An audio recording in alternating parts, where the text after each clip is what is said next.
Hello students, welcome to the online platform of Focus Academy. My name is Sushankar and today we are going to discuss the recently occurred paper of NDA 2022. In this video we will see the GAT section of NDA 2022 paper, okay, and in GAT section we will see the GK questions, okay. तो first question जो हमारा GK में आया था वो था current affair से related, जिसमें पूछा गया था that Kullu valley of Himachal Pradesh and forest of Uttarakhand and Zukou Valley of Nagaland and Manipur were recently in news. So it was related to current affairs. ये सारे जो फॉरेस्ट थे या एरियाज थे recently न्यूज में थे. So why they were recently in news? That is what the question is being. तो deforestation की वजह से थे, फॉरेस्ट फायर की वजह से थे, या आपके पोचिंग की वजह से थे, या इलीगल माइनिंग की वजह से थे. That was the question. So the answer was these forest were in the news recently, which has been covered by many newspapers, was forest fire. So to prepare the current affairs, you have to read the newspapers on a regular basis to try to tackle these kind of questions. Okay, next question देखते हैं. Next question was very easy question and it has been based on the general knowledge of a person. Like they have been asked that how many states and union territories are there in India. तो states कितने हैं और union territory India में कितनी है ये पूछा गया था. ओके, तो स्टेट्स कितने हैं इंडिया में ये पूछा गया था और ऑप्शंस थे इस तरीके से 28 states and 8 union territories, 29 states या 7 यूनियन टेरिटरीज, 29 स्टेट्स या 9 यूनियन टेरिटरीज या 28 स्टेट्स या 9 यूनियन टेरिटरीज. ओके, तो everybody knows after the abolition of statehood of Jammu Kashmir the current existing number of states are 28 and after the merger of Daman Diu and Dadar Nagar Haveli as a single union territory, the number of union territories in India is 8. So there are 28 states and 8 union territories present in India and therefore the option correct is A. Okay, next question देखते हैं. Next question है geography से related or you can say somewhat general science से related, that snow, sleet and hail are the forms of, ये किस तरीके की चीजें हैं ये पूछा गया था. तो ऑप्शंस पे था आपका these are precipitation और condensation या transpiration या evaporation. So what was the answer of that question? When the snow, sleet and hail, what kind of form they are? Snow होता है जब बर्फ गिरती है आपकी, sleet होता है rain along with ice जब गिरती है तो उसको बोलते हैं sleet, and hail होता है आपका ओले जब पड़ते हैं, ice के boulders जब गिरते हैं आपके ऊपर आसमान से तो उसको बोलते हैं hailstorm. So these are the things which comes under the precipitation. Somehow the water vapor present in the atmosphere is getting precipitated and coming in different forms on the earth's surface. This process is known as precipitation. If the water vapor present in the atmosphere is getting separated and coming into the earth's surface, this whole process is called precipitation. Okay, तो ये kinds of precipitation है. इसमें आपका rain भी आता है, rain भी आता है जब वाटर वेपर कंडेंसेट होके एटमॉस्फेयर से अलग होके लिक्विड के फॉर्म में आपके सरफेस पे आता है तो उसको बोलते हैं रेन. सो वहां पे भी प्रेसिपिटेशन ही इन्वॉल्व है. वाटर आपका एटमॉस्फेयर से अलग हो रहा है कंडेंसेशन के थ्रू. ओके, तो snow, sleet, hail, rain, these are all the process of precipitation. Next question देखते हैं. Next question is related to geography. इसमें पूछा गया था which one of the following is likely the most prevalent form of weathering in hot tropical desert areas. So इसमें पूछा गया था which one of the following is most prevalent form of weathering. weathering होता है रॉकों का टूटना, breaking off rocks in their original place, जहां पे वो पाई जाती हैं वहीं पे अगर रॉक किसी तरीके से टूट रही है तो उसको बोलते हैं वेदरिंग, ठीक है। तो इसमें पूछा गया है जब डेजर्ट एरियाज में, जो हॉट ट्रॉपिकल डेजर्ट एरियाज हैं, उनमें से किस प्रोसेस के थ्रू वेदरिंग सबसे ज्यादा होती है? मैकेनिकल प्रोसेस के थ्रू, या बायोलॉजिकल प्रोसेस के थ्रू, या केमिकल प्रोसेस के थ्रू, या लीचिंग के through? So you have to tell the answer of this question in examination. So you can sense that in desert areas biological activity was very less because of the less life forms present in the desert area. तो biological activity की वजह से weathering aid नहीं होगी वहाँ पे। अब जब biological activity नहीं होगी तो chemical activity भी नहीं होगी, because biological life forms aids the chemical reactions. biological life form जितनी ज्यादा मौजूद होगी वहाँ पे वही केमिकल रिएक्शन में एड करेंगे। ओके, तो इस वजह से सेकंड और थर्ड ऑप्शन होगा नहीं। Leaching is the process of washing away of lime and silica. Okay, washing away of lime and silica due to heavy rains. तो डेजर्ट में हैवी रेन तो होती नहीं है, तो लीचिंग प्रोसेस भी नहीं होगा, तो वहां पे मैकेनिकल प्रोसेस वेदरिंग को एड कर रहे होंगे। मैकेनिकल प्रोसेस में लाइक वहां बहुत तेज हवा चलेगी, विंड, ओके, टेम्परेचर दिन और रात में अलग अलग होगा, तो टेम्परेचर चेंज होने की वजह से कभी रॉक एक्सपैंड करेगी, कभी कॉन्ट्रैक्ट करेगी। एक्सपैंड तब करेगी जब टेम्परेचर ज्यादा होगा, कॉन्ट्रैक्ट तब करेगी जब आपका टेम्परेचर कम होगा। So due to this change in volume of the rocks is adding the weathering process, okay, in desert areas. और जब विंड बहुत तेजी से वहां पर ब्लो करेगी तो the erosive action of wind will break the rocks present in that area. Okay, तो ये सारे प्रोसेस आते हैं आपके मैकेनिकल प्रोसेस में, इसी वजह से यहाँ पे ए ऑप्शन करेक्ट हो जाता है। नेक्स्ट क्वेश्चन हम देखते हैं।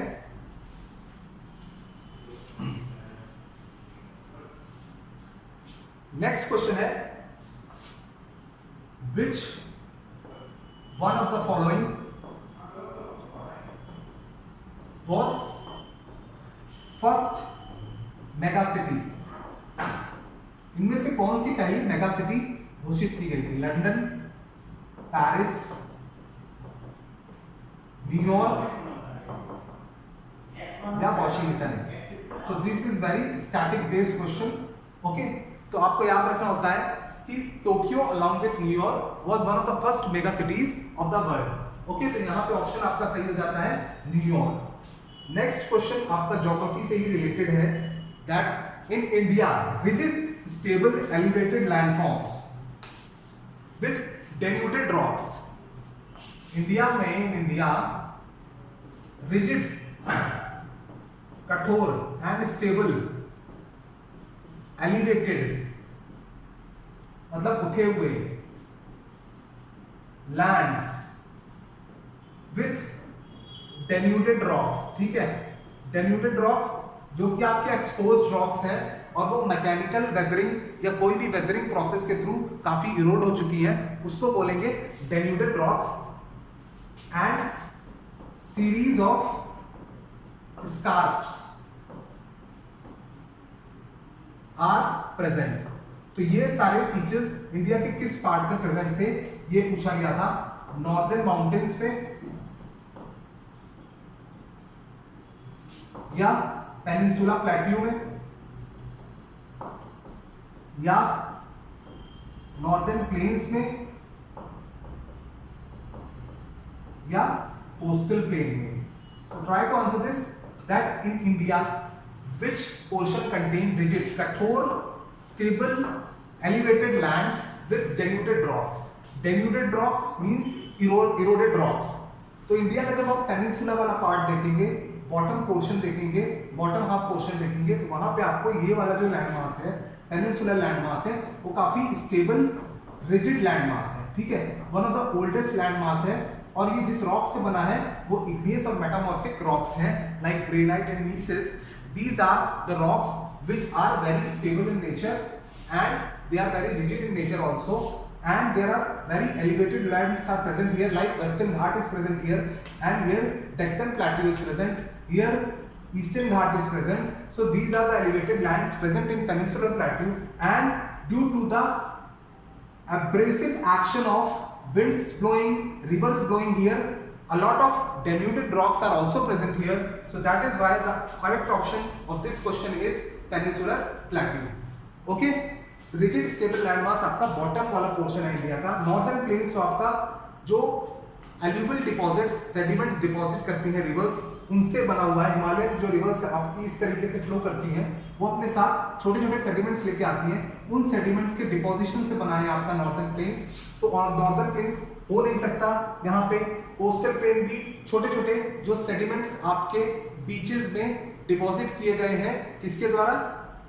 ओशियन वेव्स के द्वारा, उससे आपके कोस्टल प्लेन बने होते हैं। नॉर्दर्न माउंटेन्स कैसे बने होते हैं? नॉर्दर्न माउंटेन्स तब बनते हैं जब, या कोई भी माउंटेन तब बनता है या आपकी वहां पर फोल्डिंग हो रही होगी दो प्लेट्स की कंप्रेसिव फोर्स की वजह से, या आपका एक लैंडमास जो बीच का है वो due to the presence of fault, जब वहां पे फॉल्ट क्रिएट हो जाएगा उसकी वजह से बीच वाला लैंडमास गिर जाएगा नीचे, और अगल बगल वाले जो माउंटेन बनेंगे उनको बोलेंगे ब्लॉक माउंटेन्स। ओके, तो इस तरीके से ब्लॉक माउंटेन्स बनते हैं और इस तरीके से फोल्ड माउंटेन्स बनते हैं due to the compressive force. तो नॉर्दर्न माउंटेन्स हो नहीं सकते, वहां पे इस तरीके का फीचर आपको मिलेगा नहीं, स्टेबिलिटी मिलेगी नहीं, वहां पे कंप्रेसिव फोर्सेस जनरेट हो रही हैं, यहाँ पे आपके फॉल्ट वगैरह बन रहे हैं, तो स्टेबल लैंडमास वहां पे आपको मिलेगा ही नहीं, तो नॉर्दर्न माउंटेन हो नहीं सकता। That is why only peninsular plateau is the correct answer here. Okay, next question देखते हैं।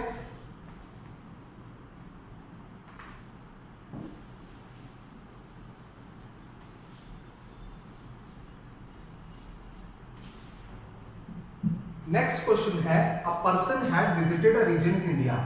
एक पर्सन किसी इंडिया में किसी रीजन पे विजिट कर रहा है, तो वहां पे उसको मिल रहा है खैर, नीम, खेजड़ी एंड पलास प्लांट स्पीशीज। ये सारी प्लांट की स्पीशीज उसको मिल रही हैं। तो पूछा जा रहा है कि वो किस रीजन में इंडिया के होगा। मालाबार कोस्ट पे होगा वो, या गारो हिल्स में होगा वो, ठीक है, या सुंदरबन डेल्टा में होगा वो, या डेजर्ट रीजन में होगा वो। तो इसके क्वेश्चन का आंसर करने के लिए आपको यह पता होना चाहिए, these are the plant species which are present in tropical or you can say only thorny forest या tropical thorny forest, ऐसे फॉरेस्ट जहां पे झाड़ वगैरह ज्यादा मौजूद है। ओके, तो मालाबार कोस्ट इंडिया के वेस्टर्न कोस्ट पे मौजूद है। ओके, वेस्टर्न कोस्ट पे मौजूद है, केरला की कोस्ट को बोलते हैं Malabar coast, and these coast have very dense forest, because यहाँ पे रेनफॉल बहुत ज्यादा होती है, इन्वायरमेंट बहुत ही कंड्यूसिव है, बहुत सारे फॉरेस्ट में जो ट्रीज हैं उनको ग्रो करने के लिए ये रीजन आपका मालाबार कोस्ट वाला इक्वेटोरियल रीजन में आता है। तो ये वार्म कंडीशंस भी यहाँ पे प्रिवेल होती हैं, वार्म कंडीशंस होती हैं, काफी रेनफॉल होती है, सॉइल भी वहाँ पे ठीक ठाक है। तो इस वजह से यहाँ पे जो फॉरेस्ट बनता है वो किस तरीके का बनता है? Evergreen forest. तो ट्रॉपिकल थॉर्नी फॉरेस्ट तो यहाँ बनता नहीं है, तो मालाबार कोस्ट हो नहीं सकता। गारो, खासियन, जयंतिया हिल्स मेघालय का पार्ट है, मेघालय में भी बहुत ज्यादा रेनफॉल होती है, बहुत ज्यादा रेनफॉल होती है, तो वहां पे भी जो फॉरेस्ट होगा आपका समवॉट एवरग्रीन होगा, बट वहां पे जो रॉक्स, वहां पे जो अर्थ का सरफेस है, वहां पे बहुत ज्यादा रेनफॉल होने की वजह से वहां पे मिट्टी, वहां पे अर्थ के सरफेस में मिट्टी वहां पे बैठ नहीं पाती है ठीक से, तो इतने ज्यादा वहां पे आपको पेड़ वगैरह देखने को ना मिले, लेकिन इस तरीके का थॉर्नी फॉरेस्ट वहां पे आपको नहीं मिलेगा, जो झाड़ वगैरह वहां पे मौजूद होंगी। झाड़ को उगाने के लिए भी बहुत सारी सॉइल्स मौजूद होनी चाहिए, लेकिन वहां पे बहुत ज्यादा बारिश होने की वजह से वहां पे अर्थ के सरफेस पे सॉइल दिख ही नहीं पाती है, तो वहां पे तुम्हें आपको मिलेगा, जो मिलेगा वो बेयर रॉकी सरफेस मिलेगा, तो गारो हिल्स भी नहीं होगा। अब सुंदरबन डेल्टा, डेल्टा रीजन में आपका सुंदरबन डेल्टा रीजन में किस तरीके का फॉरेस्ट पाया जाता है? बहुत ज्यादा मैंग्रोव फॉरेस्ट पाया जाता है।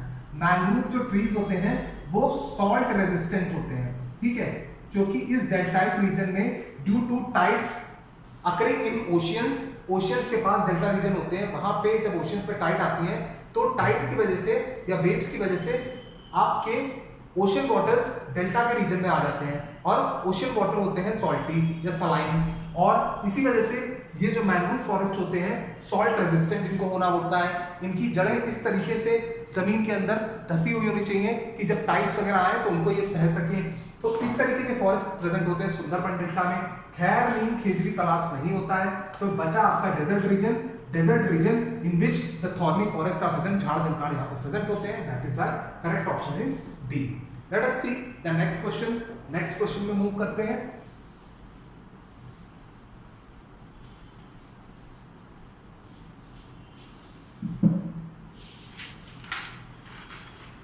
नेक्स्ट क्वेश्चन है स्टेटमेंट वाइज। दो स्टेटमेंट्स आपको दी थी और पूछा था which statements are correct. Rocks do not remain in original form. Rocks अपनी ओरिजिनल फॉर्म में नहीं रहती है। Rocks do not remain in original form for long, ठीक है। सेकेंड स्टेटमेंट दिया था ट्रांसफॉर्मेशन जो होता है रॉक में, transformation of rocks is caused by weathering, erosion and metamorphic action। तो ये क्वेश्चन था आपका और ऑप्शन से 1 ओनली करेक्ट है या 2 ओनली करेक्ट है या 1 and 2 ओनली करेक्ट है, 1 and 2 दोनों करेक्ट है या नन, कोई भी करेक्ट नहीं है। So this was the option given to you। First statement है rocks do not remain in original form for long. क्यों नहीं रहती है? क्योंकि इस वजह से वेदरिंग वहां पे हो रही होती है रॉक की, या विंड एक्शन या रिवर एक्शन की वजह से इरोजन हो रहा होता है रॉक का, या due to heat and pressure आपका रॉक्स का जो क्रिस्टलाइजेशन फॉर्म है वो चेंज होता रहता है। इस वजह से रॉक्स अपने ओरिजिनल फॉर्म में वहां पे ज्यादातर टाइम नहीं रह पाती, उसका रूप बदलता रहता है।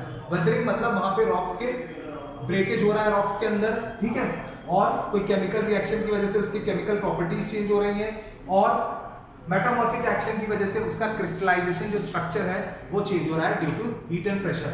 तो रॉक्स अपने ओरिजिनल फॉर्म में ज्यादा टाइम नहीं रह पाती है क्योंकि बहुत सारे ऐसे प्रोसेस होते हैं जो उसके ऊपर हो रहे होते हैं जो उसके रूप को चेंज कर रहे होते हैं। तो फर्स्ट स्टेटमेंट करेक्ट है। सेकंड है transformation is rock is caused by weathering, erosion and metamorphic action. I just explained to you that these are the process which are changing the rocks characteristic। इसी वजह से rocks transform होती रहती है। तो second option भी आपका correct है। तो यहाँ पे बोथ स्टेटमेंट आपकी करेक्ट है। नेक्स्ट प्रोसेस, नेक्स्ट आपका क्वेश्चन देखते हैं। नेक्स्ट क्वेश्चन में आपसे क्या पूछ रहा है? नेक्स्ट क्वेश्चन में आपका ज्योग्राफी का ही है। नेक्स्ट क्वेश्चन में है वेदरिंग, मास वेस्टिंग और इरोजन एंड ट्रांसपोर्टेशन। ये सारे प्रोसेस क्या इंडिकेट करते हैं? इंडिकेट्स डेन्यूडेशन, एंडोजेनेटिक प्रोसेस या डायस्ट्रोफिज्म, माउंटेन बिल्डिंग। इनमें से क्या ये शो करते हैं जब कहीं पे आपका वेदरिंग हो रहा हो, मास वेस्टिंग हो रहा हो या इरोजन हो रहा हो? वेदरिंग आप जानते हैं, मास वेस्टिंग होता है आपका large scale movement of rocks. Large scale movement अगर कहीं रॉक का हो रहा है इन स्लोपी रीजन में ड्यू टू ग्रेविटी, ठीक है, ग्रेविटी की वजह से, तो वहां पे उस प्रोसेस को बोलते हैं मास वेस्टिंग। तो एंडोजेनेटिक प्रोसेस, जो प्रोसेसेस आपके अर्थ के सरफेस के अंदर हो रहे हैं, अर्थ को जो चेंज कर रहे हैं अर्थ के सरफेस के अंदर से, उसको बोलते हैं एंडोजेनेटिक प्रोसेसेस। डायस्ट्रोफिज्म प्रोसेस होता है जिसमें अर्थ के क्रस्ट का लार्ज स्केल डिफॉर्मेशन हो रहा हो और वो लार्ज स्केल डिफॉर्मेशन एक नए तरीके का लैंडफॉर्म बना रहा हो। फॉर एग्जांपल माउंटेन बिल्ड हो रहा हो, ओशियन की बेसिस बन रही हो, उस प्रोसेस को बोलते हैं, उन सारे नेचुरल प्रोसेसेस को बोलते हैं आपके डायस्ट्रोफिज्म। ओके, माउंटेन बिल्डिंग, तो माउंटेन बिल्डिंग प्रोसेस जो होंगे वो होंगे। डेनुडेशन को कहते हैं आपका erosion of rocks when they are exposed on earth surface, ठीक है। तो रॉक्स का इरोजन होना जब वो अर्थ के सरफेस पे एक्सपोज रहेंगे, तो ये वेदरिंग की वजह से ही होता है, या आपका मास वेस्टिंग की वजह से भी हो सकता है। जब रॉक्स आपके स्लोपी रीजन में आपकी मूवमेंट हो रही होगी उसकी, तो वो इरोड होगी, ओके, चाहे वो आपके उसके बेस पे हो या कहीं और हो, ठीक है। तो यहाँ पे ट्रांसपोर्टेशन वगैरह भी होता है, तो इस वजह से ये सारे प्रोसेस इन्वॉल्व होते हैं डेन्यूडेशन में।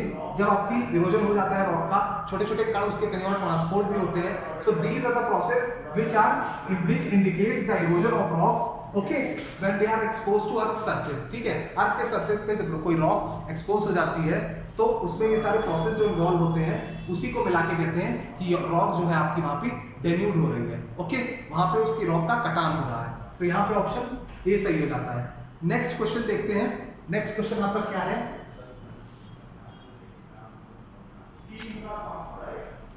नेक्स्ट क्वेश्चन है, if moraines, eskers and outwash plain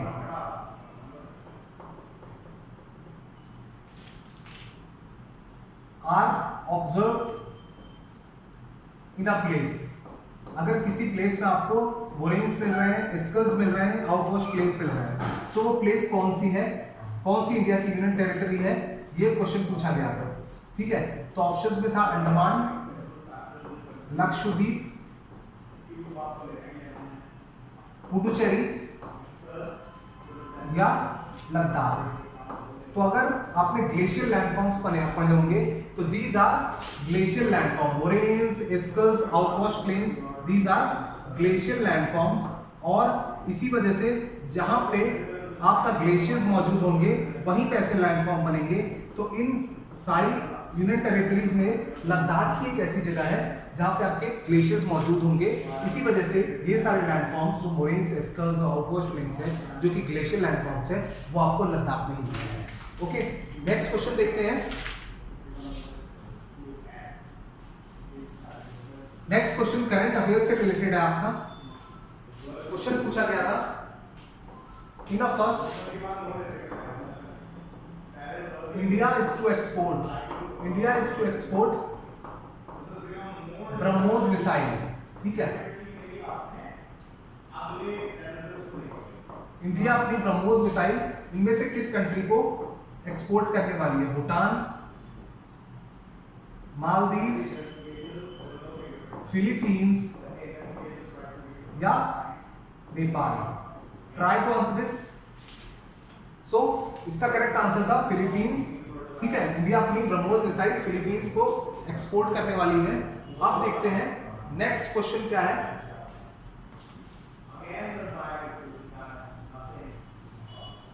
next question आपका, बिरजू महाराज, फेमस कथक डांसर बिरजू महाराज किस घराने से बिलोंग करते थे कथक के, ये बताना था।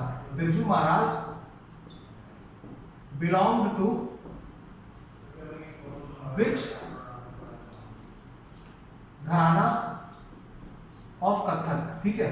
कथक जो नॉर्थ इंडिया का प्रेवलेंट डांस फॉर्म है वो आपका बिरजू महाराज उसके मास्टर थे। तो लखनऊ घराना से बिलोंग करते थे कि बनारस घराना से बिलोंग करते थे कि जयपुर घराने से बिलोंग करते थे कि आपका रायगढ़ घराने से बिलोंग करते थे? ये ऑप्शंस पे था, तो इस पे करेक्ट था कि लखनऊ कथक घराने से बिलोंग करते थे। नेक्स्ट क्वेश्चन बहुत ही यूनिक क्वेश्चन आया था। वो क्वेश्चन था आपका कि इनमें से कौन सी कमेटी अपॉइंट की गई थी सुप्रीम कोर्ट ऑफ इंडिया द्वारा, ओके, कौन सी committee supreme court of India द्वारा अपॉइंट की गई थी क्या इन्वेस्टिगेट करने के लिए? To investigate why the PM convoy, ठीक है। पीएम का कॉन्वॉय, पीएम का जो पूरा यूनिट होता है जब वो मूव करते हैं पीएम कहीं से इधर से उधर, ठीक है, पूरा कार का यूनिट होता है, इसको बोलते हैं कॉन्वॉय, ठीक है। ये स्टक हो गया था सेवरल मिनट्स के लिए, कुछ मिनट्स के लिए आपका पंजाब में रिसेंटली। तो इस मैटर को इन्वेस्टिगेट करने के लिए जिस कमेटी का अपॉइंटमेंट किया गया था सुप्रीम कोर्ट ऑफ इंडिया द्वारा, उसके आपके हेड कौन थे, ये पूछा गया था। तो ऑप्शंस के था जस्टिस इंदु मल्होत्रा या जस्टिस अशोक भूषण या नवीन सिन्हा या रोहिंटन। तो ऑप्शन पे ये सारे थे और इसकी करेक्ट ऑप्शन था justice Indu Malhotra was appointed as the head of a committee which will investigate the matter why the PM convoy was stuck for several minutes in Punjab. Okay, next question हम देखते हैं। नेक्स्ट क्वेश्चन हमारा आपका current affair से related था और बहुत ही unique question था। वो क्वेश्चन था कि किस अभी क्रिकेटर ने रिसेंटली आपका अनाउंस किया है रिटायरमेंट, लेकिन वो ऐसा क्रिकेटर है जिसने अपनी लास्ट बॉल पे विकेट लिया। ओके, लास्ट बॉल पे विकेट लिया जब वो अनाउंस कर रहा था आपका कि ये मेरा लास्ट मैच है। ठीक है, तो उसका नाम है आपका क्या, ऑप्शंस में थे एबी डिविलियर्स, ठीक है, Mike Hussey, Quinton de Kock. Quinton de Kock I think इन्होंने रिसेंटली टेस्ट से रिटायरमेंट लिया है, या Ross Taylor. Ross Taylor one of the leading run scorers for New Zealand has been recently announced his retirement, and in his last match he took the final wicket in his final ball. Okay, तो Ross Taylor इसका correct answer है। Retirement में इन्होंने last ball पे wicket लेके अपना retirement पूरा किया। ओके, नेक्स्ट क्वेश्चन है 10th चेयरमैन इसरो के कौन बने थे। 10th चेयरमैन इसरो के कौन बने थे? ऑप्शन से आपके सामने Kiran Kumar, S Somanathan,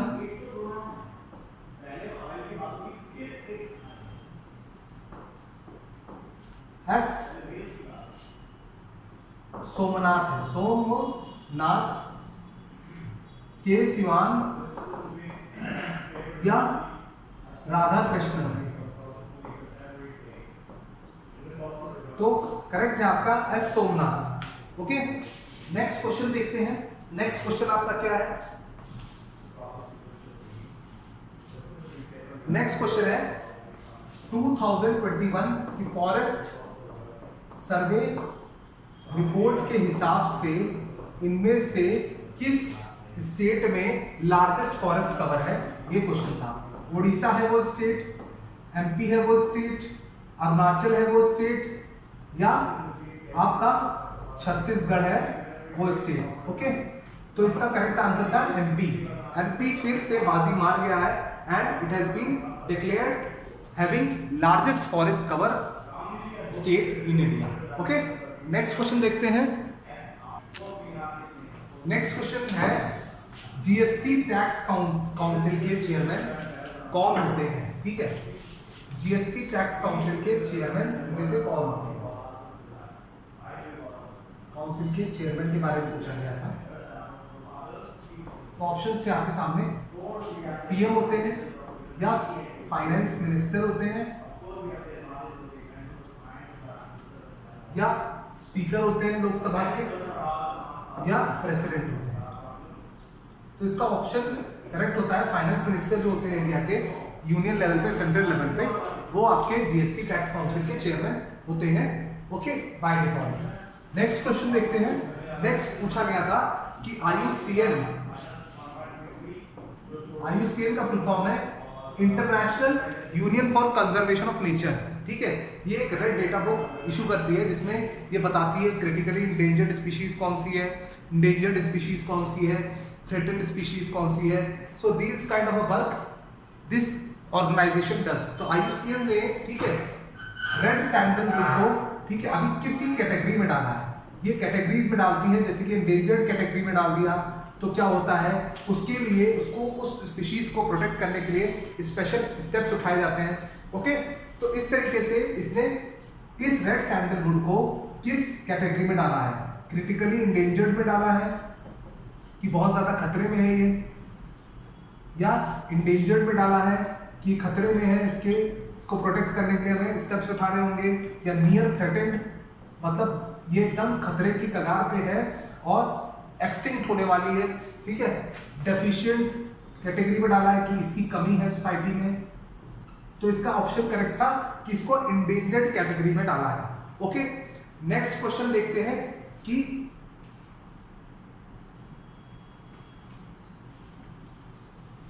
next question आपसे पूछा गया था कि गवर्नमेंट ऑफ इंडिया ने वीर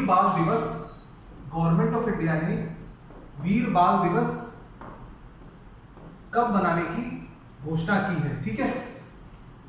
6 अक्टूबर को, 26 नवंबर को, या 26 दिसंबर को, या 6 दिसंबर को।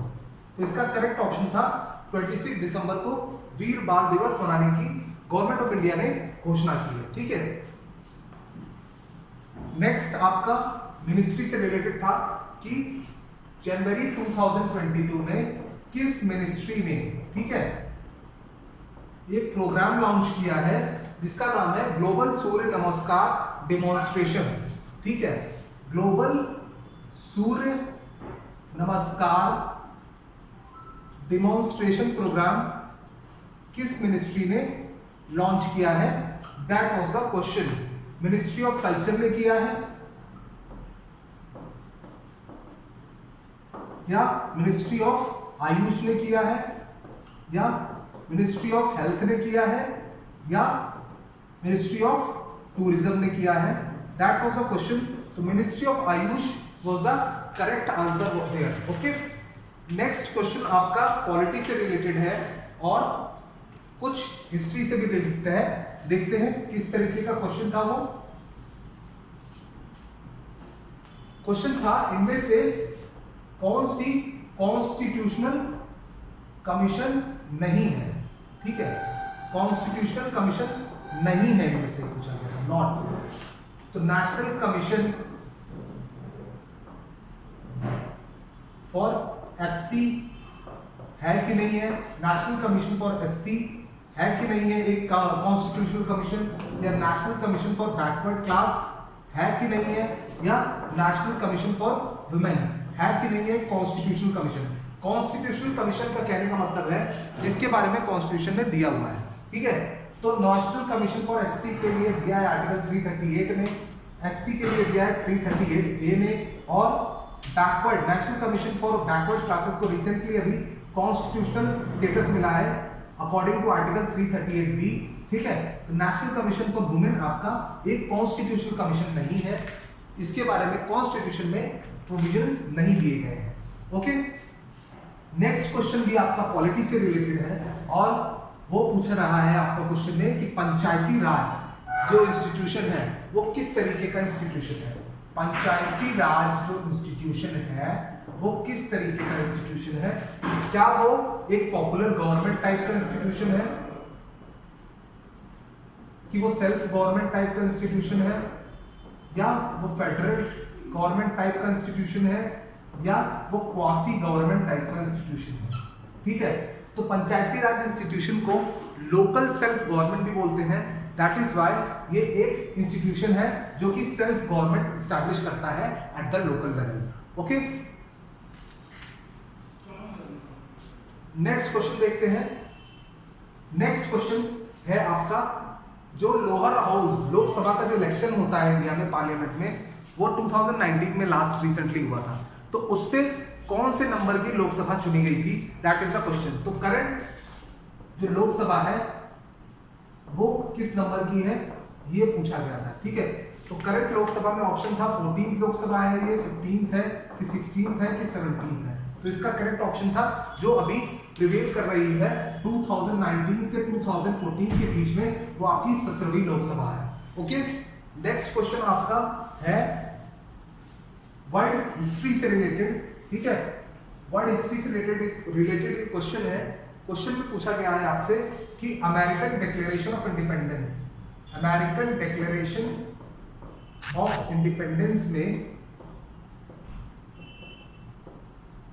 इनमें से, ठीक है, किस तरीके के राइट्स मेंशन है। वन था आपका लाइफ का राइट मेंशन है, सेकंड लिबर्टी का राइट मेंशन है कि नहीं है, थर्ड, परसूट ऑफ हैप्पीनेस का राइट मेंशन है कि नहीं है, थर्ड था ये, और फोर्थ था आपका फ्रैटर्निटी, भाईचारे का राइट मेंशन है कि नहीं है। तो ऑप्शंस इस तरीके से थे कि 1 ओनली करेक्ट है, या आपका 1 2 ओनली करेक्ट है, या 1 2 3 करेक्ट है, या 2 3 4 करेक्ट है। तो इसमें जो अमेरिकन डिक्लेरेशन ऑफ इंडिपेंडेंस है उसमें लाइफ का राइट है, लिबर्टी का राइट है, और परसूट ऑफ हैप्पीनेस का राइट है, फ्रैटर्निटी का राइट नहीं है। ओके, नेक्स्ट क्वेश्चन आपका हिस्ट्री से रिलेटेड है। हिस्ट्री में चाइनीज ट्रैवलर के बारे में पूछा गया है कि कौन सा इसमें से चाइनीज ट्रैवलर जो एंशिएंट इंडिया में आया था जिसने डायरी लिख दी इंडिया के ऊपर, कि diary called records of travel to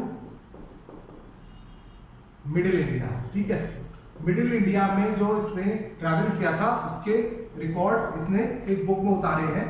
तो उस चाइनीज ट्रैवलर का नाम क्या था? वैंग जुआंग्स, या जुआंगजैंग, या यीजिंग, या ली यीबियो। ठीक है, तो इसका आंसर करेक्ट था जुआंगजैंग। ठीक है, ये 7वीं सेंचुरी में इंडिया में आया था और बहुत सारे और भी कंट्रीज में और भी रीजन्स में गया था ये, और सारे रिकॉर्ड्स इसने अपने डिफरेंट डायरीज में या बुक्स में लिखे हैं। तो इसी ने लिखी है records of travel to middle India. Okay, अब नेक्स्ट क्वेश्चन देखते हैं।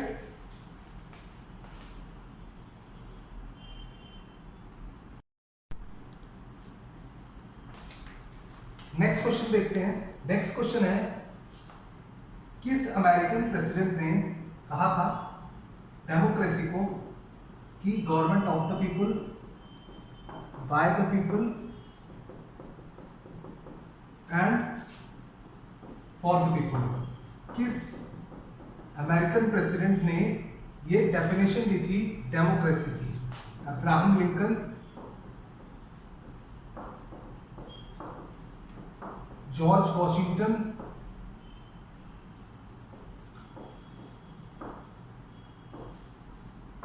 जॉन एफ कैनेडी,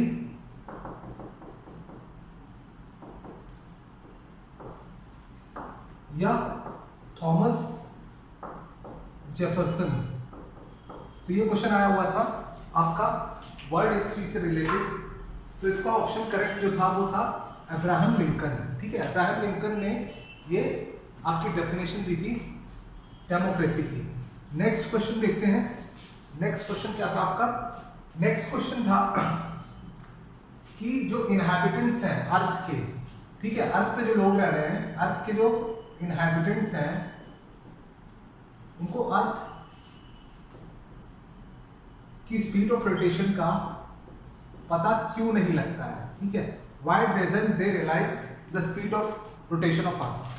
तो उसका फर्स्ट ऑप्शन था एंगुलर वेलोसिटी जो है आपकी अर्थ की कांस्टेंट है of for each place of earth. ठीक है, ईच प्लेस ऑफ अर्थ यानी हर एक प्लेस जो अर्थ पे है उस सबकी एंगुलर वेलोसिटी कांस्टेंट है।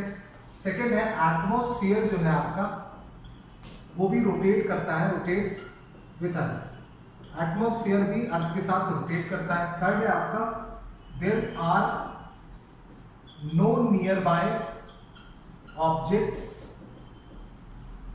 आइदर स्टेशनरी और moving at a different rate than that of earth. ये 3 रीजन दिए हुए थे और पूछा गया था इनमें से कौन सा रीजन है जिसकी वजह से स्पीड ऑफ रोटेशन अर्थ के इनहेरिटेंट्स को नहीं पता चलती। तो ऑप्शन से 1 करेक्ट है ओनली, सेकंड था सेकंड करेक्ट है ओनली, थर्ड था तीनों करेक्ट है, या फोर्थ था 1 और 3 करेक्ट है। तो इस तरीके से ऑप्शन से, तो इसमें देखिए एंगुलर वेलोसिटी हर एक अर्थ के प्लेस की इक्वल होती है, इसी वजह से उन दोनों प्लेसेस की रिलेटिव वेलोसिटी जो होती है वो 0 हो जाती है। इसी वजह से जब हम ऑब्जर्व करते हैं कि वो सर्टेन प्लेस आपकी जो अर्थ से इस पर्टिकुलर पॉइंट से जहां पे आप खड़े हैं वहां से सर्टेन दूरी पे है, वो भी आपकी मूव करती हुई आपको नजर नहीं आती, क्योंकि उन दोनों प्लेसेस की जो एंगुलर वेलोसिटी है with respect to some other point equal है। जब इक्वल है और एक ही डायरेक्शन में है तो इन दोनों के पॉइंट्स के बीच की रिलेटिव वेलोसिटी जीरो हो जाएगी, तो इसी वजह से रिलेटिव वेलोसिटी जीरो होने की वजह से वो पॉइंट आपको स्टेशनरी नजर आएगा। तो फर्स्ट करेक्ट है। सेकंड है एटमॉस्फेयर भी अर्थ के साथ रोटेट करता है। एटमॉस्फेयर अर्थ के साथ जुड़ा हुआ रहता है अर्थ की ग्रेविटी की वजह से, और वो भी जब आपकी एंगुलर वेलोसिटी या किसी वेलोसिटी पर्टिकुलर वेलोसिटी से अर्थ सन के अराउंड रोटेट करती है तो एटमॉस्फेयर भी उसके साथ रोटेट करता है, क्योंकि एटमॉस्फेयर जुड़ा हुआ है अर्थ से, अर्थ की ग्रेविटी की वजह से। तो सेकंड स्टेटमेंट भी आपका करेक्ट है। थर्ड है there are no nearby objects either stationary और moving at a rate different than that of earth. अगर कोई अर्थ के पास कोई ऐसा ऑब्जेक्ट होता जो कि डिफरेंट वेलोसिटी से मूव कर रहा हो, तो अगर अर्थ पे खड़े होकर उसको ऑब्जर्व करेंगे तो अर्थ के और उसके बीच में आपको एक सर्टेन रिलेटिव वेलोसिटी नजर आएगी, और क्या होगा वो या तो आपको आगे जाता हुआ नजर आएगा या पीछे जाता हुआ नजर आएगा। जैसे कि आपका मून और आपका सन, ठीक है, मूव करते हुए नजर आते हैं ना स्काई में, लेकिन वो रिलेटिवली बहुत दूर है।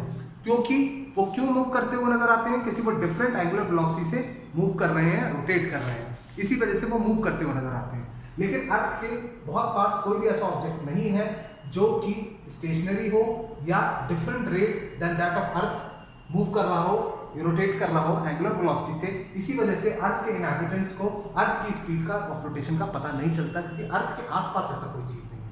वो मून और जो सन है वो काफी दूरी पे है, तो इस वजह से सारे ऑप्शंस करेक्ट हो जाते हैं। नेक्स्ट क्वेश्चन देखते हैं। नेक्स्ट क्वेश्चन में पूछा है while travelling to a hilly region, जब आप हिली रीजन में ट्रैवल करते हैं आप एक मैसिव बोल्डर नोटिस करते हैं, ठीक है। हिली रीजन में हिल्स के ऊपर आपका एक बहुत बड़ा चंक होता है, ग्रुप ऑफ स्मॉल रॉक्स, इसको बोलते हैं मैसिव बोल्डर, ठीक है।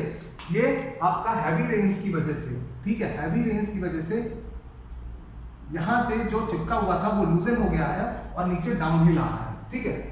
ये क्यों आ रहा है इसका रीजन पूछा गया था। मास वेस्टिंग की वजह से आ रहा है, या इरोजन की वजह से आ रहा है, या वेदरिंग की वजह से आ रहा है, ठीक है। तो पूछा गया था इनमें से कौन सा रीजन हो सकता है। 1 हो सकता है, 1 and 2 हो सकता है, 2 and 3 हो सकता है, या 1, 2 and 3 तीनों हो सकता है, ठीक है। तो ये जो मैसिव बोल्डर है वो नीचे क्यों आ रहा है, ठीक है। मास वेस्टिंग मैंने बताया था, जब आपका मैसिव चंक ऑफ रॉक अर्थ की ग्रेविटी की वजह से नीचे स्लोपी हिल पे नीचे आ रही होगी तो उसको बोलते हैं मास वेस्टिंग। तो ये हैवी रेन्स इसको एड करेगी, उसके बाद मास वेस्टिंग भी इसके नीचे आने में इसको मदद करेगी, इसके वजन की वजह से आपकी अर्थ की ग्रेविटी इसको नीचे खींचेगी, तो मास वेस्टिंग की वजह से मैसिव बोल्डर जो है वो नीचे और आने में एड होगा, ठीक है। इरोजन होगा जब आपका ये मूव करेगा नीचे, तो यहाँ पे कटान वगैरह होगी, तो इरोजन भी इसको एड करेगा। इरोजन इसको एक शार्प रूप देगा ताकि ये हवा को काटते हुए नीचे आराम से आ जाए, तो इरोजन भी इसको हेल्प करेगा। वेदरिंग अगर होगी, मान लीजिए इसके जो आपका ये वाला पोर्शन है यहाँ पे वेदरिंग होगी, यहाँ पे अगर बायोलॉजिकल प्रोसेस वगैरह से वेदरिंग होगी या केमिकल प्रोसेस से वेदरिंग होगी, या मान लीजिए मैकेनिकल प्रोसेस से वेदरिंग होगी जहाँ पे रॉक्स टूटेंगी तो लूजन होंगी ना, यहाँ पे रॉक्स लूजन होने की वजह से और नीचे खिसकने की टेंडेंसी रखेगा, ठीक है। तो इस वजह से आपका यहाँ पे सारा ये जो प्रोसेस है ये मैसिव बोल्डर को नीचे लाने में मदद करेगा। 1, 2 and 3 तीनों के तीनों यहाँ पे सही है, ठीक है। इसी तरीके का एक और क्वेश्चन लैंडस्लाइड से रिलेटेड आया है कि आपका लैंडस्लाइड का रीजन इनमें से कौन कौन सा हो सकता है, ठीक है। लैंडस्लाइड्स का रीजन पूछा गया था, इनमें से कौन कौन सा हो सकता है। ऑप्शंस दिए थे आपको कि अकर होते हैं ये ओनली इन जेंटल स्लोप्स, जहां पे स्लोप्स कम होंगी, ठीक है। ये जेंटल स्लोप का वो आपका एग्जाम्पल है, ये आपका स्टीप स्लोप का एग्जाम्पल है, ठीक है। थीटा जहां पे ज्यादा होगा वो आपका स्टीप स्लोप होगा, और जहां पे थीटा कम होगा वो जेंटल स्लोप होगा। सेकंड है आपका अकर करते हैं ये इन क्ले रिच सॉइल। थर्ड है अर्थक्वेक जो होता है वो ट्रिगर करता है लैंडस्लाइड्स को, अर्थक्वेक ट्रिगर लैंडस्लाइड्स। ऑप्शंस थे इसमें 1 2 ओनली, या 1 3 ओनली, या 2 3 ओनली, या 1 2 एंड 3, तीनों ऑप्शंस इसके करेक्ट हैं या स्टेटमेंट्स करेक्ट हैं। लैंडस्लाइड का रीजन बनते हैं तीनों के तीनों। तो पहला कहा गया है occur only in gentle slope. आप देख सकते हैं landslide as compared to gentle slope steep slope में होने के चांसेस ज्यादा हैं, तो फर्स्ट स्टेटमेंट करेक्ट नहीं है। सेकंड है occur in clay rich soil. Clay rich soil, clay जहां पे मौजूद होता है वो मिट्टी थोड़ी सी चिकनी होती है, तो चिकनी मिट्टी has the tendency to move down the slope more, ठीक है, तो सेकंड हो जाएगा। थर्ड है अर्थक्वेक ट्रिगर लैंडस्लाइड। जब आपकी जमीन हिलेगी तो यहाँ पे जो भी आपका अर्थ में जो रॉक का पोर्शन है, यहाँ पे जो लैंड का पोर्शन है, वो भी आपका मूव करने की कोशिश करेगा due to the earthquake. Earthquake से शॉक वेव्स निकलेंगी, शॉक वेव्स इसको मूव कराने की कोशिश करेंगी, इसकी ओरिजिनल पोजीशन से इसको डिस्टर्ब करेंगी। That is why this portion of land may have the tendency to move further downwards due to gravity। इसी वजह से earthquake can trigger landslide। तो यहाँ पे ऑप्शन जो करेक्ट हो जाता है वो सी हो जाता है। ओके, नेक्स्ट क्वेश्चन देखते हैं। नेक्स्ट क्वेश्चन आपका क्या है? नेक्स्ट क्वेश्चन है, इनमें से ये 3 स्टेटमेंट दी थी और बताना था ये 3 स्टेटमेंट किस ज्योग्राफिकल फिनोमेना को बोल रही है, बता रही है। Torrents of snow and ice roaring down steep mountain, एक बहुत ही ऊंचे माउंटेन से जिसकी साइड से बहुत ही स्टीप है, वहां से आपका फास्ट मूविंग, टॉरेंट मतलब फास्ट मूविंग स्नो और आइस, ठीक है, बहुत तेजी से नीचे आ रही है। एक कलेक्शन है स्नो और आइस का जो बहुत तेजी से नीचे आ रहा है स्टीप साइड ऑफ माउंटेन से। सेकंड है इट इज हैजार्डस, बहुत ही खतरनाक है टू स्कायर्स। ये स्कायर्स जो आपके माउंटेन्स वगैरह पे चढ़ते हैं या स्कीइंग करते हैं माउंटेन्स पे, या माउंटेनियर्स जो माउंटेन्स पे चढ़ते हैं उनको बोलते हैं माउंटेनियर्स, जो आपका स्कीइंग करते हैं स्नोई रीजन्स में उसको बोलते हैं स्कायर्स, ठीक है, इनके लिए बहुत खतरनाक है ये। या it is a mix of falling, rolling, sliding and flowing of materials. इसमें जो मटेरियल्स एम्बेड होते हैं इस मिक्सचर में, स्नो और आइस के मिक्सचर में, यहाँ पे ये स्नो फॉल भी कर रही होगी, जो स्नो और आइस का मिक्सचर होगा उसमें कुछ स्नोज फॉल भी कर रही होंगी, कुछ स्नोज रोल भी कर रही होंगी, कुछ स्नोज स्लाइड भी कर रही होंगी, या कुछ इस तरीके से जैसे पानी बहता है उस तरीके से फ्लो भी कर रही होंगी। तो इस टाइप के फिनोमेना को, इस टाइप के ज्योग्राफिकल एंटिटी को क्या कहते हैं? स्लम्प कहते हैं, या एवलांची कहते हैं, या लैंडस्लाइड कहते हैं, या रॉक स्लाइड कहते हैं। तो इस टाइप के ज्योग्राफिकल फिनोमेना को कहते हैं एवलांची, ठीक है। नेक्स्ट क्वेश्चन देखते हैं। नेक्स्ट क्वेश्चन है हिस्ट्री से रिलेटेड। हिस्ट्री में पूछा गया था आपसे कि the real beginning of western education, India में वेस्टर्न एजुकेशन की ब्रिटिश इंडिया में एक्चुअली में शुरुआत कब हुई थी, ठीक है। वेस्टर्न एजुकेशन में चार्टर एक्ट 1813 से हुई थी, रियल में चार्टर एक्ट 1793 से हुई थी, या सरदार एक्ट 1929 से हुई थी, या Macaulay Lord Macaulay minute on Indian education 1835 से हुई थी।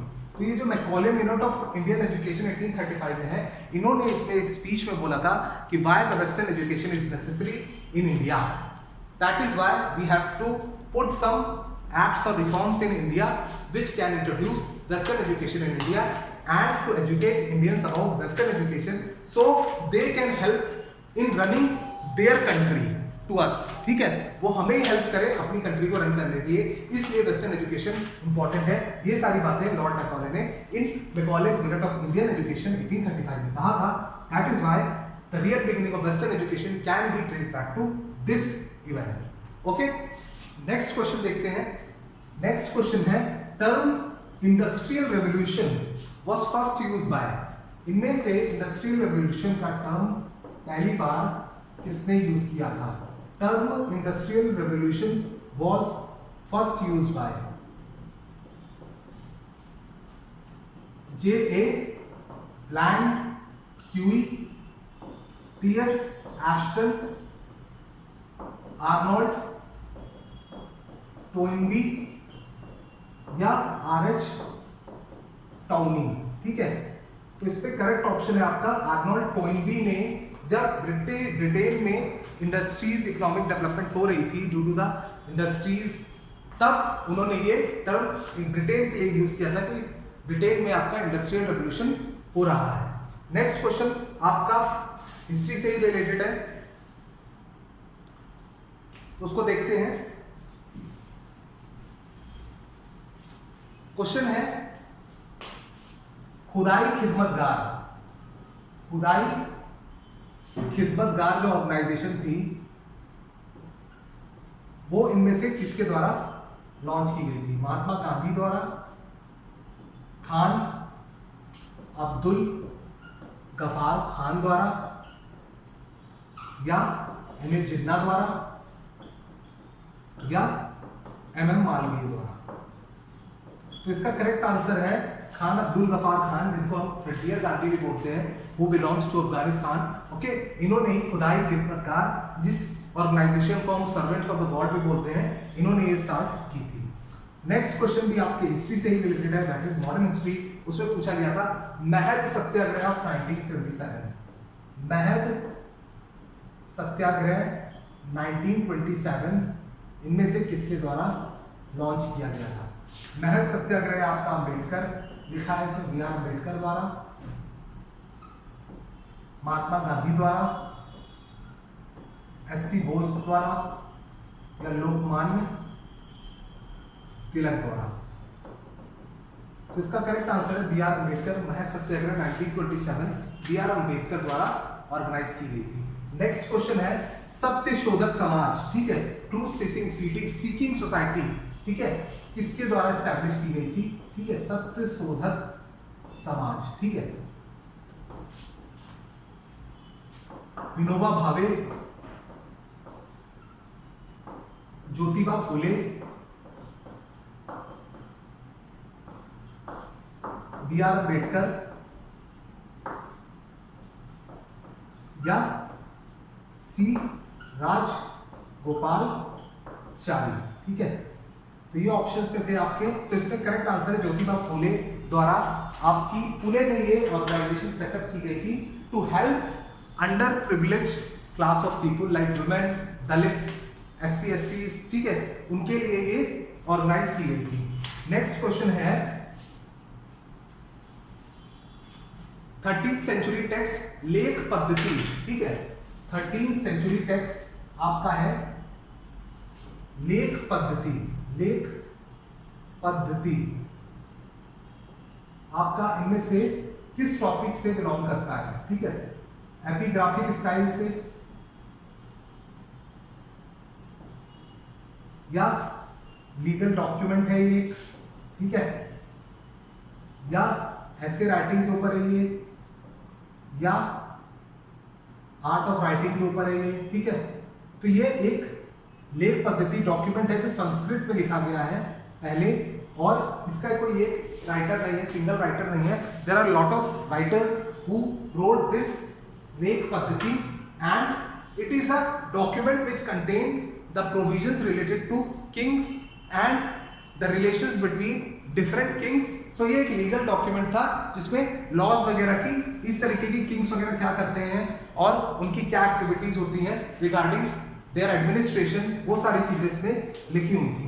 ओके, नेक्स्ट क्वेश्चन देखते हैं। नेक्स्ट क्वेश्चन हमारा क्या है? नेक्स्ट क्वेश्चन है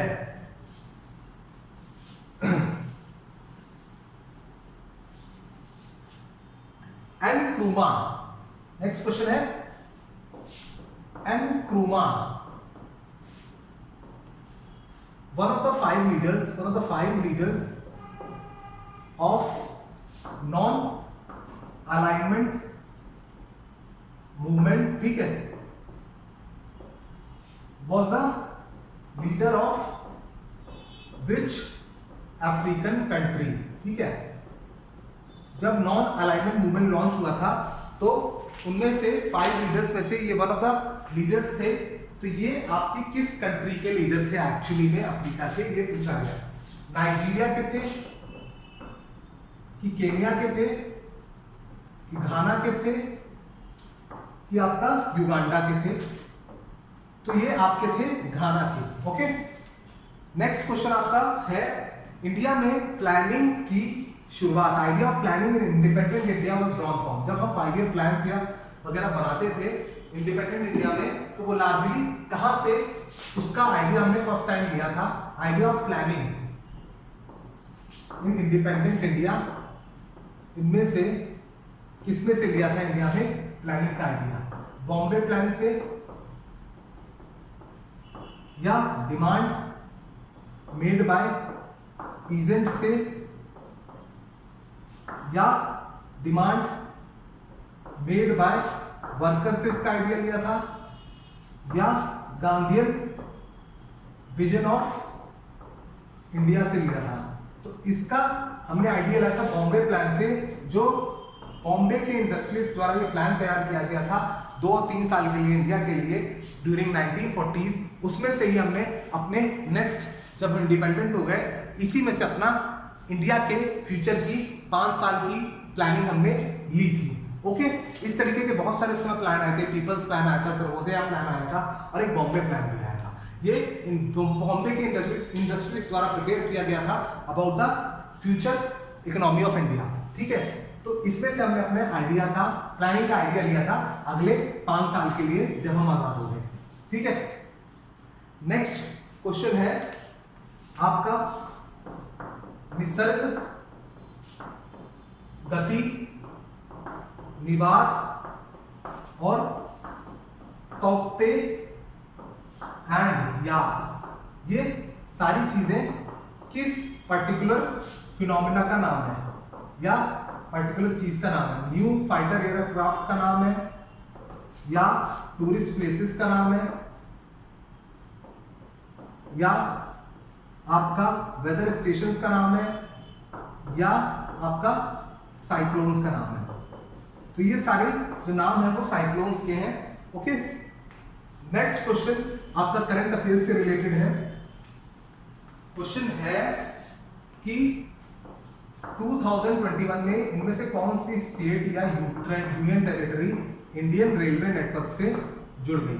मतलब फर्स्ट टाइम इंडिया में उस स्टेट में railway services, main central railway services start हुई है। तो ऑप्शन था सारा नॉर्थ ईस्टर्न स्टेट्स का, सिक्किम को छोड़ के, मणिपुर, सिक्किम, लद्दाख, ये नॉर्थ इंडियन यूनियन टेरिटरी है, या मिजोरम। ठीक है, तो इसमें करेक्ट ऑप्शन था मणिपुर में रिसेंटली 2021 में जून के around Indian railway services start हुई है। ओके, नेक्स्ट क्वेश्चन हम देखते हैं अपना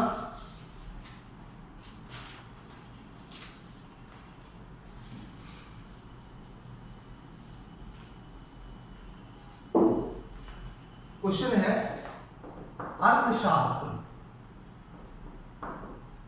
आपका इनमें से किस चीज पे फोकस करता था?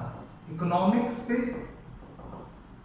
कल्चर पे, स्टेट क्राफ्ट पे,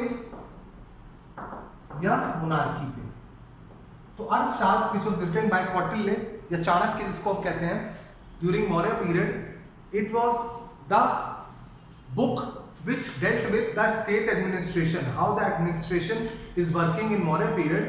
तो इसी वजह से इसका आंसर हो जाता है how to run the state, statecraft के ऊपर ये बुक थी। ओके, नेक्स्ट क्वेश्चन है आपका हिस्ट्री से ही रिलेटेड कि when did Charak Samhita originate in India? When did Charak Samhita originate? जो हिस्ट्री से रिलेटेड क्वेश्चन है, ये आपका एंशियंट हिस्ट्री से रिलेटेड क्वेश्चन है। कब ओरिजिनेट हुई थी? 6th सेंचुरी बीसी में, 3rd to 2nd century BC में, या 4th सेंचुरी बीसी में, या 5th सेंचुरी बीसी में? अगर आपको याद होगा कि चरक संहिता कुषाण के टाइम पे लिखी गई थी, ठीक है, तो आप एलिमिनेट कर देंगे 6th सेंचुरी बीसी जो कि आपका महाजनपद का पीरियड था, 5th सेंचुरी बीसी, वो भी आपका महाजनपद के अराउंड का पीरियड था और आपका हरियाणा डायनेस्टी वगैरह का पीरियड था ये, ठीक है। 4th सेंचुरी बीसी आपका कह सकते हैं मौर्यन पीरियड था। तो उसके बाद जब पोस्ट मौर्य पीरियड आया 3rd to 2nd century BC में और फॉरेन इन्वेजन इंडिया में आफ्टर मौर्य पीरियड स्टार्ट हो गए थे, तो उनमें से कुशांस जो आए थे उनके राजा कनिष्क थे। कनिष्क के कोर्ट में एक फिजिशियन रहता था जिसका नाम था चरक, उसने मेडिसिन के ऊपर एक किताब लिखी थी चरक संहिता। तो इसी वजह से 3rd to 2nd century BC is the correct answer. Okay, next question हम देखते हैं। नेक्स्ट क्वेश्चन है आपका, जो पहले के बुद्धिस्ट स्कल्पचर्स हुआ करते थे, आपकी बुद्धिस्ट को लेके जो भी मूर्तियां वगैरह जो भी थी आपकी आर्किटेक्चर्स थे, वो बुद्धा को ह्यूमन फॉर्म में नहीं शो करते थे, ठीक है। तो उस समय बुद्धा को किस फॉर्म में शो किया जाता था? एम्प्टी सीट और स्तूपा से, या व्हील और ट्री से, या व्हील ट्री और स्तूपा से, ठीक है, या एम्प्टी सीट व्हील ट्री और स्तूपा से, ठीक है। जब बुद्धा की ह्यूमन फॉर्म वाली मूर्ति कब आई थी? आपकी कुशांस के पीरियड में ही पिक्चर में आई थी। महायान बुद्धिज्म उसमें डेवलप हुआ था, तभी मूर्ति आपकी बुद्धा की बनाई गई थी। महायान बुद्धिज्म में आपकी बुद्धा की मूर्ति की पूजा होती है, आइडल वर्शिप होता है, और उसका बुद्धिज्म का एक और फॉर्म होता है हीनयान बुद्धिज्म। उसमें आपका बुद्धा की मूर्ति की पूजा नहीं होती है, बुद्धा को एज एन ऑर्डिनरी मैन की तरह ट्रीट किया जाता है, और उसमें सैल्वेशन ऐसा कहा जाता है कि मेडिटेशन के थ्रू हासिल होगा, ठीक है। और महायान बुद्धिज्म में ऐसा कहा जाता है कि आपका जो आपको सैल्वेशन एनलाइटमेंट जो मिलेगा आपको लाइफ में, वो by the grace of Buddha मिलेगा, बुद्धा की दया पे मिलेगा। ओके, तो ये आपका जब ह्यूमन फॉर्म में उसकी कोई मूर्ति प्रेजेंट नहीं थी, तो उसको बुद्धा को सिंबलाइज किया जाता था एम्प्टी सीट, व्हील, ट्री और स्तूपा के थ्रू, ठीक है। ये सारी चीजें बुद्धा यूज करते थे, इसी वजह से उनको इस चीजों के थ्रू सिग्निफाई किया जाता था। नेक्स्ट क्वेश्चन आपका है पार्लियामेंट से रिलेटेड, पॉलिटिक्स से related. The question is parliament of India is primarily based on, parliament जो इंडिया की है, ठीक है, इनमें से किस कंट्री के पार्लियामेंट से काफी मेल खाती है या उसी पे बेस्ड है। हमने वो पार्लियामेंट का अपना कॉन्सेप्ट इन्हीं कंट्री के पार्लियामेंट से लिया है। जर्मन से लिया है, ब्रिटिश से लिया है, अमेरिका से लिया है या फ्रेंच से लिया है। तो due to the British rule in India we adopted British parliamentary system in India, जिसमें कैबिनेट फॉर्म ऑफ गवर्नमेंट होती है, एक प्रेसिडेंट होता है और आपका एक पीएम होता है, और भी बहुत सारी पार्लियामेंट्री प्रोसीजर्स होते हैं। ब्रिटिश पार्लियामेंट में जो हमने डायरेक्टली अपने पार्लियामेंट्री सिस्टम में अडॉप्ट कर लिया है, ठीक, ओके। तो ये सारी चीजें हैं जो हमें ब्रिटिश पार्लियामेंट की तरफ ज्यादा झुकाव देती हैं, ओके। नेक्स्ट क्वेश्चन है, इनमें से शॉर्टेस्ट स्पैन इंडिया में किस पीएम का था? ऑप्शंस है आपके लाल बहादुर शास्त्री, चौधरी चरण सिंह या चंद्रशेखर और या एच.डी. देवे गौड़ा, ठीक है। लाल बहादुर शास्त्री आपके 1964 से 66 के बीच में पीएम थे, तो यानी 2 इयर्स के लिए थे ये, ठीक है। चौधरी चरण सिंह आपके जो पीएम थे ये, वो थे आपके 1979 की जुलाई से जून 1980 तक थे, ठीक है। जून 1980, ये जनवरी 1980 तक थे। और चंद्रशेखर आपके थे नवंबर 1990 से जून 1991 तक, और एच.डी. देवगौड़ा जून 1991 तक। एच.डी. देवगौड़ा थे आपके जून 1996 से अप्रैल 1997 तक। तो यहां पे आप देख सकते हैं चंद्रशेखर जो थे आपके, वो नवंबर, दिसंबर, जनवरी, फरवरी, मार्च, अप्रैल, मई, जून 8 मंथ्स के लिए बने थे। ठीक है, ये हमने देख लिया 2 इयर्स के लिए। चौधरी चरण सिंह जुलाई, अगस्त, सितंबर, अक्टूबर, नवंबर, दिसंबर एंड जनवरी 7 मंथ्स के लिए बने थे। ठीक है, और एच.डी. देवेगौड़ा जून, जुलाई, अगस्त, सितंबर, अक्टूबर, नवंबर, दिसंबर, जनवरी, फेब, मार्च, अप्रैल। ठीक है, ये अराउंड 11 मंथ्स के लिए बने थे। तो सबसे शॉर्टेस्ट स्पैन हो गया आपका चौधरी चरण सिंह का। ओके, नेक्स्ट क्वेश्चन देखते हैं।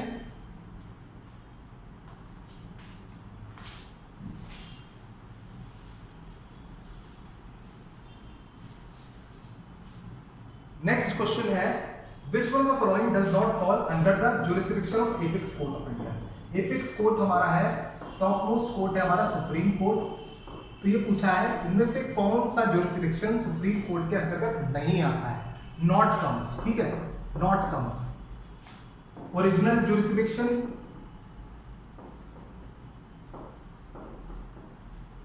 या अपीलेट जुरिस्डिक्शन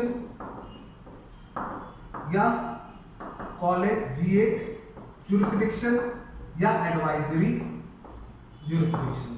ठीक है, तो ओरिजिनल जुरिस्डिक्शन यानी power to hear the dispute या केस इन फर्स्ट इंस्टेंस, पहली बार में उस केस की सुनवाई करने की जो जुरिस्डिक्शन होती है उसको बोलते हैं ओरिजिनल जुरिस्डिक्शन। कुछ केसेस में सुप्रीम कोर्ट को ओरिजिनल जुरिस्डिक्शन है, लाइक अगर सेंटर और स्टेट के बीच में लड़ाई हो रही होगी या दो स्टेट्स के बीच में लड़ाई हो रही होगी तो उस केस में आपको सुप्रीम कोर्ट को ओरिजिनल जुरिस्डिक्शन है। Appellate jurisdiction, power of the supreme court to transfer the case from lower courts towards itself. तो ये भी जुरिस्डिक्शन आपकी है सुप्रीम कोर्ट के पास। फिर है advisory jurisdiction. President can seek the opinion of President can seek the opinion of Supreme Court in any matter which he or she deems fit. President को अगर किसी मैटर में ओपिनियन सुप्रीम कोर्ट का चाहिए तो वो मांग लेता है। इस तरीके के सुप्रीम कोर्ट की पावर को बोलते हैं advisory jurisdiction of supreme court. तो ये तीनों हैं, लेकिन कॉलेजिएट जुरिस्डिक्शन ऐसा कुछ नहीं है सुप्रीम कोर्ट के पास। तो सी ऑप्शन आपका करेक्ट हो जाता है। अब नेक्स्ट क्वेश्चन देखते हैं।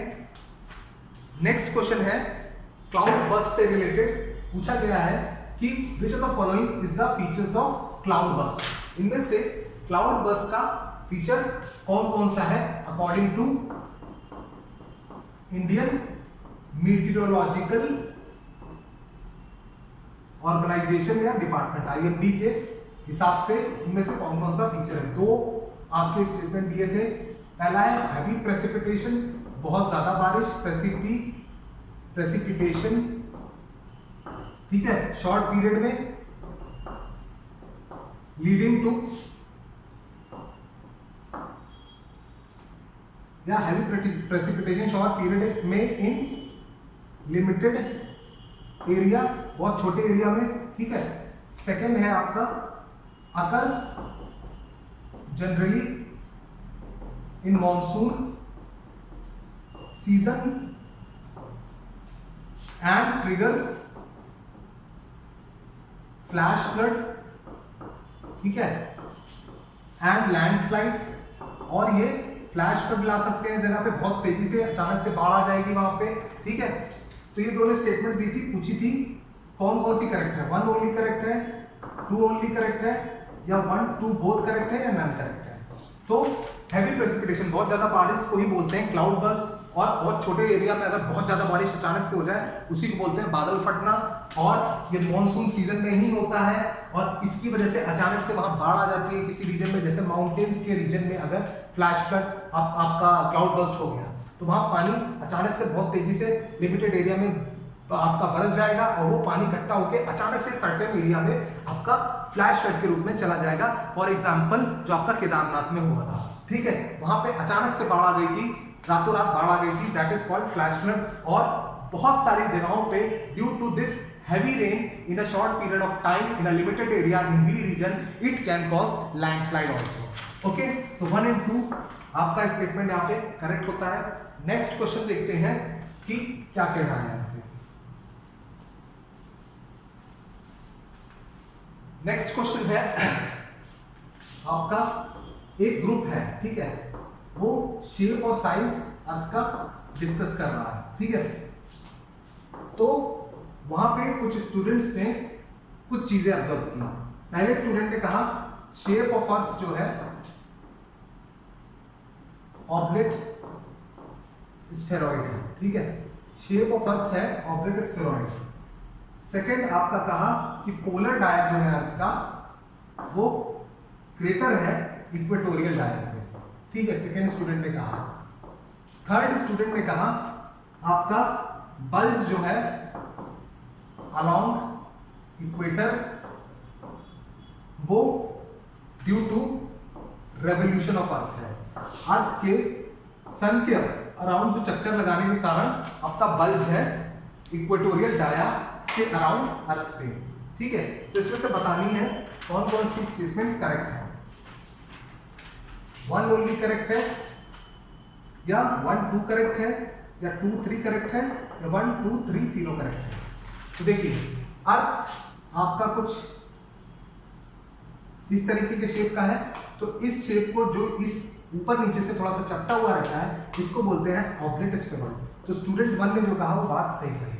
अब ये है पोल डाया, ठीक है, और ये है इक्वेटोरियल डाया, ठीक है। As you can see this equatorial dia is greater than pole dia, और बच्चा क्या कह रहा है पोल डाया इक्वेटोरियल डाया से बड़ा है, तो ये गलत हो गई।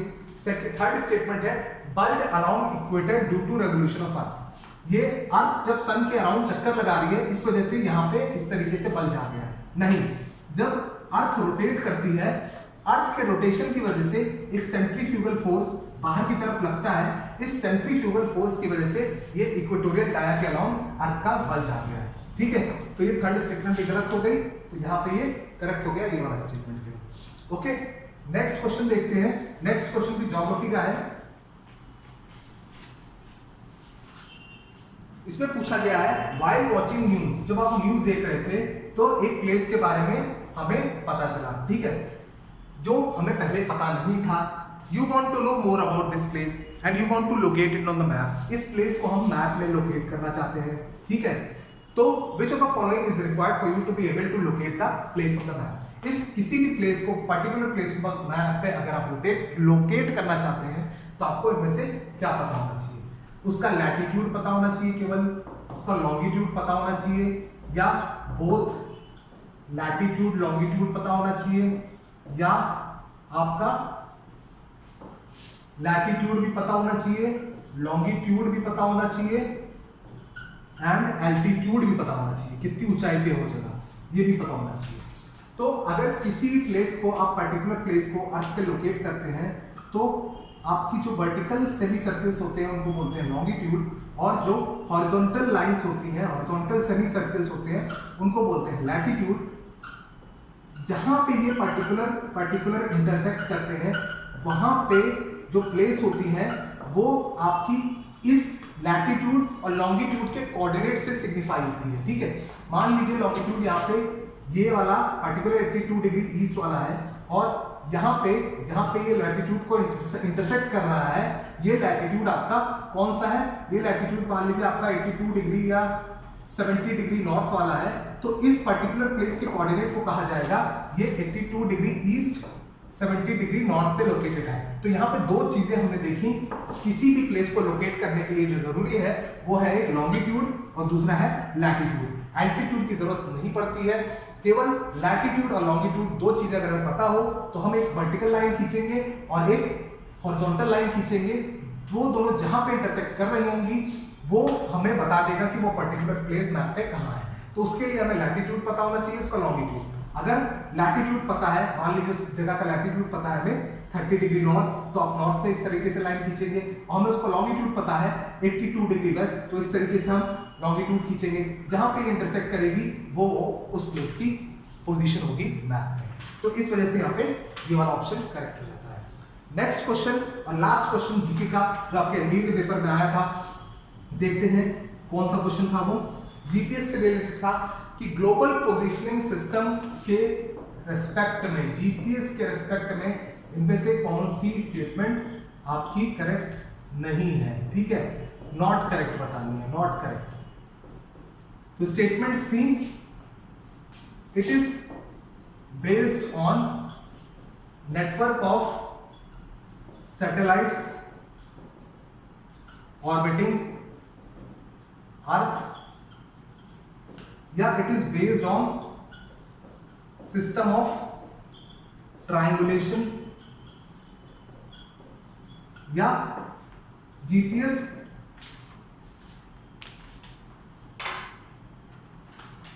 receivers provide location in terms of latitude, longitude and altitude, ठीक है, लैटिट्यूड लॉन्गिट्यूड और एल्टीट्यूड बताती है, ठीक है, लोकेशन की। फिर इट प्रोवाइड्स इंफॉर्मेशन एक्सक्लूसिवली, ठीक है, मतलब केवल इसी चीज में, इसी ऑर्गेनाइजेशन को केवल, और मिलिट्री ऑपरेशन, ठीक है, ये केवल मिलिट्री ऑपरेशन के लिए ही इंफॉर्मेशन प्रोवाइड कराती है। ये सारी स्टेटमेंट दी थी। तो जीपीएस के लिए आपकी पहली स्टेटमेंट करेक्ट हो जाती है, it is not based on the network of satellites orbiting earth. तो इसी तरीके से ये पेपर आपका खत्म होता है, इस पेपर का डिस्कशन खत्म होता है। Try to analyse how much correct questions you have done and bring out the analysis within you and try to improve your performance if it is not up to the mark at this paper in the next time. Okay? तो इस तरीके से step by step हम बढ़ते हैं, अपने आप को एनालाइज करते हैं कि हम कितना सही करके आए हैं, और अगर हम अप टू द मार्क नहीं करके आए हैं तो हम नेक्स्ट टाइम के लिए प्रिपेयर करते हैं, और अगर हमने अप टू द मार्क कर लिया है तो हम नेक्स्ट प्रोसेस के लिए आपका तैयारी करना स्टार्ट करते हैं। तो इस तरीके से करेंगे तो आपकी लाइफ में इंप्रूवमेंट आएगा। So that's all from this video. Will meet you with the same kind of a video for the CDS paper or with a different kind of a paper. Till then, thank you very much.